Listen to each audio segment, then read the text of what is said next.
One thing I did want to It, mention, I yeah, was storytelling in Hartford recently, um, doing a yeah, local sort of dragon story, and there were some authors there. It was a book festival, yeah. and one of the authors, a chap called Nicholas Duber, wrote a book called Monsterland, just there for those watching. And he's a travel writer, and essentially he's been fascinated for years and years by monsters. And so he went around from everywhere, from the Balkans to Cornwall to Japan, just recording stories about these monsters and speaking to people that had either knew of them, told those stories, or had actually sort of seen them and experienced them. So yeah, really interesting talk, and his thought on monsters and sort of why we hold them in such esteem even in this day and age, and sort of why we have such reverence for these stories still. And after a quick chat with him, where he kindly signed my book, he did say that he might be up for coming on the podcast at some point, which Might. well, he said he would. I put it down as a might because I never want to assume that people will listen to us and still want to do it. But yeah, he said he would be up for it, and Cool. he's actually talking at Chalk History Festival next month, so or this month by the time this goes out, or maybe even been and gone. So we'll see. But yeah, so hopefully that will be a future guest, and yeah, I think that'll be quite a good one. Yeah, if we stick to the schedule, it'll be last month. Last month.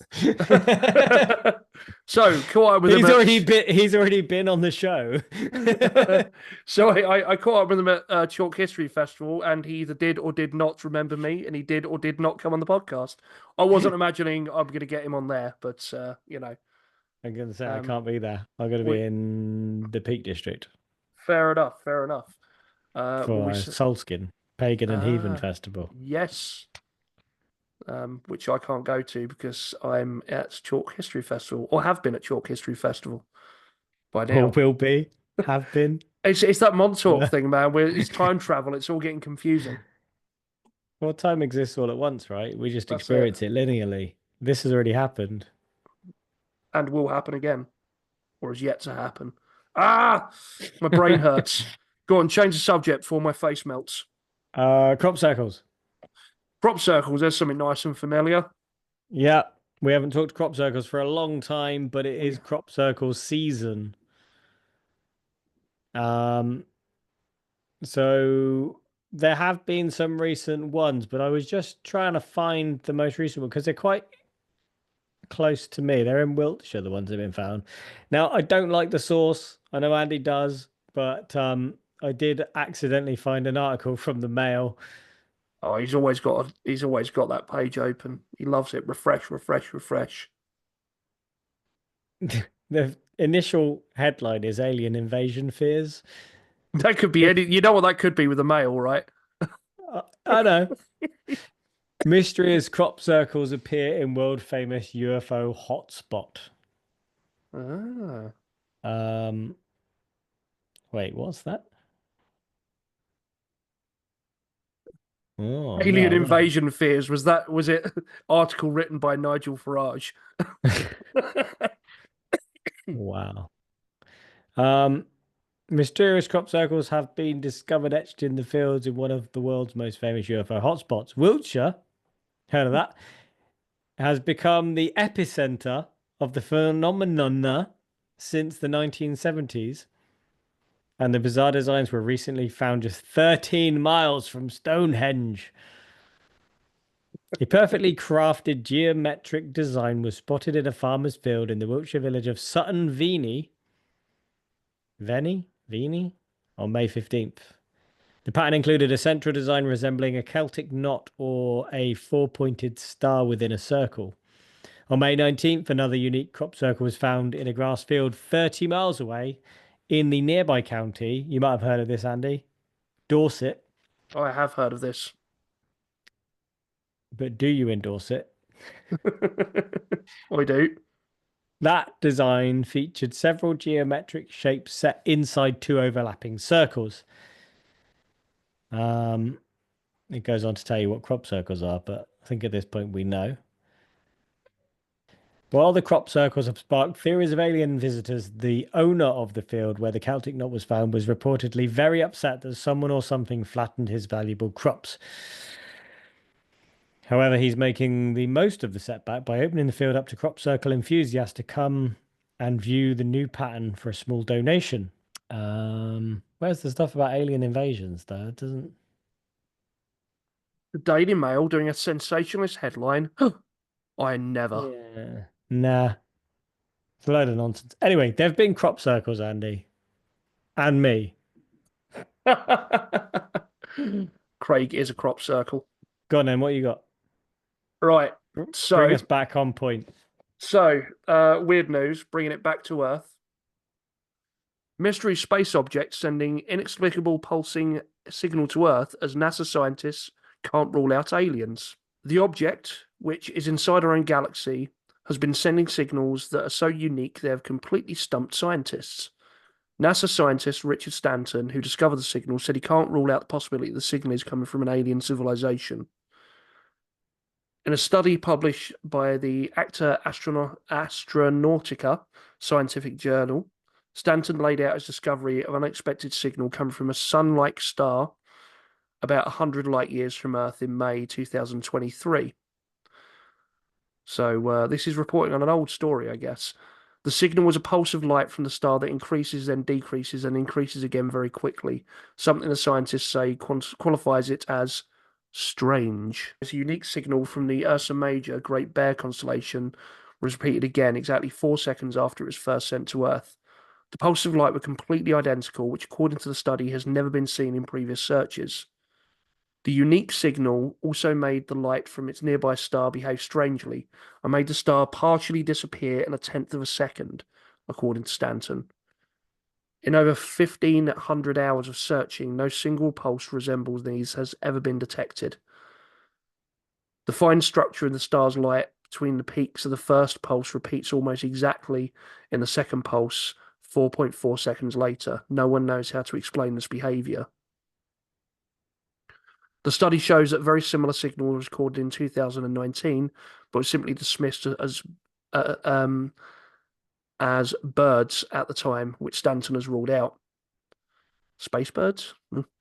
The scientist also ruled out. Is that not the thing where they had the dish and it turned out there were pigeons on the dish? Yeah, I think you're right, yeah. The scientists also ruled out common signals which can come from meteors, satellites, airplanes, lightning, atmospheric scintillation, and system noise. Stanton said the signals from those sources are completely different from these pulses. The study describes many different potential sources for the signal, including refracting light moving through Earth's atmosphere, which Stanton said was quite unlikely.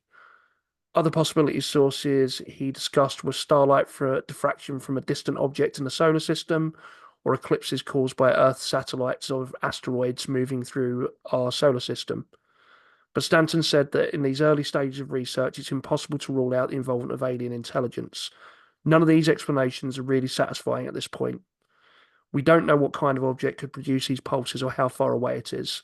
We don't know if the two-pulse signal is produced by something passing between us and the star, or if it's generated by something that modulates the star's light without moving across the field.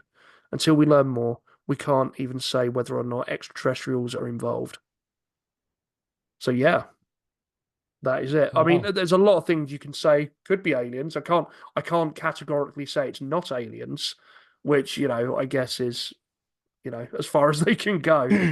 And we know it's not space birds because we know, as we've mentioned on the show before, Big Bird never went into space. That's it. And you are an expert on bird law. You should know.